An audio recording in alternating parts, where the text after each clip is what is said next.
You ever heard the apocalyptic version of the Christmas story? I mean, you probably know the one with the shepherds and the angel choir and the wise men in the manger, but trust me, the apocalyptic one makes the stable look like a five-star hotel. Hi, my name's Corey, and I'm the pastor here at RedeemerOnline.church, and it's our mission to help you understand and practice the Christian faith, especially if you don't go to church right now. We're working through the book of Revelation together, trying to understand what this apocalyptic book actually meant to its original audience so that we can sort out what it might mean, if anything, for you.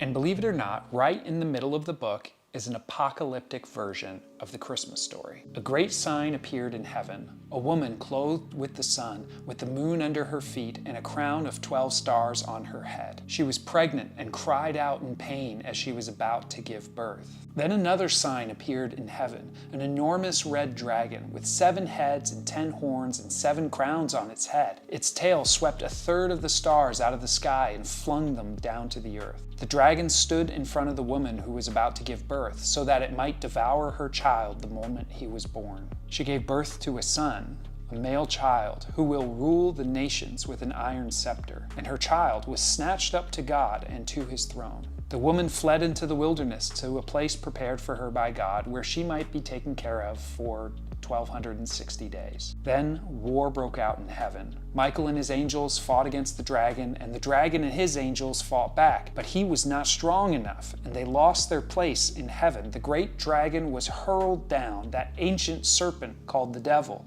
or Satan, who leads the whole world astray. He was hurled to the earth, and his angels with him. Then I heard a loud voice in heaven say, "Now have come the salvation and power and the kingdom of our God and the authority of his Messiah.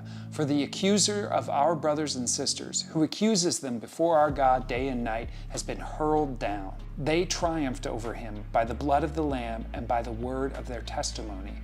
They did not love their lives so much as to shrink from death. Therefore rejoice, you heavens, and you who dwell in them. But woe to the earth and the sea, because the devil has gone down to you. He is filled with fury because he knows that his time is short." When the dragon saw that he had been hurled to the earth, he pursued the woman who had given birth to the male child. The woman was given the 2 wings of a great eagle, so that she might fly to the place prepared for her in the wilderness, where she would be taken care of for a time, times and a half of a time, out of the serpent's reach. Then from his mouth the serpent spewed water like a river to overtake the woman and sweep her away with the torrent. But the earth helped the woman by opening its mouth and swallowing the river that the dragon had spewed out of his mouth. Then the dragon was enraged at the woman and went off to wage war against the rest of her offspring, those who keep God's commands and hold fast their testimony about Jesus. Listen, I know what you're thinking. That's not the Christmas story. Yeah, but it's from a different point of view. First of all, the woman. Contrary to popular belief, the woman clothed with the sun, with the moon under her feet, and a crown of stars on her head isn't Mary, the mother of Jesus, per se.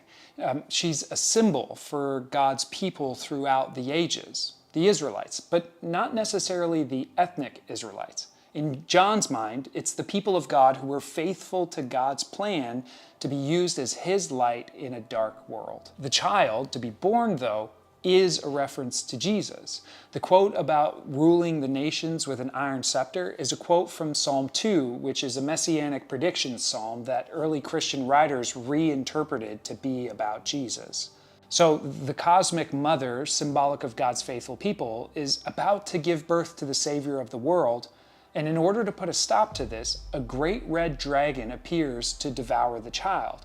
And when it fails to do that, it attempts to go pursue the woman and make war with her offspring. Now, if you're not familiar with the Bible, this imagery of a battle between a serpent and a woman, it comes straight out of the first chapters of the book of Genesis. But the woman is rescued for a little while, finding relief in the desert. Again, Old Testament imagery where God rescues the Israelites from Egypt so that they can relearn what it means to be human after being slaves for 400 years. As a result of not getting to devour the child, there's this wild battle in heaven, and the dragon gets hurled down to the earth and storms off to make war with the offspring of the woman. That is, all those who are, faithful to God.